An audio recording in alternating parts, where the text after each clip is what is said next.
ఒకసారి ఒక బిడ్డ అమ్మ భుజం పైన తల పెట్టి పడుకొని అమ్మని ఇలా అడిగాడట.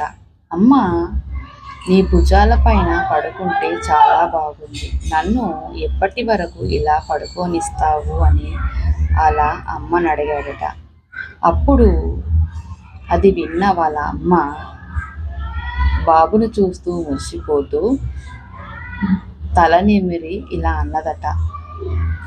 నలుగురు తమ భుజాల మీద నన్ను మోస్తూ సాగనంపే వరకు ఇలాగే పడుకో నాన్నా అని ఆ అమ్మ ఆ బిడ్డతో చెప్పిదట. అమ్మ ప్రేమ లోకంలో చాలా గొప్పది కదా. అమ్మను మించిన దైవమే లేదు. ఇది మాత్రం నిజం కదండి. అమ్మ ప్రేమ ఇప్పటికీ ఉంటుందండి, అస్సలు మర్చిపోదు. తన ప్రేమ చాలా గొప్పదండి. ఈ లోకంలో అమ్మ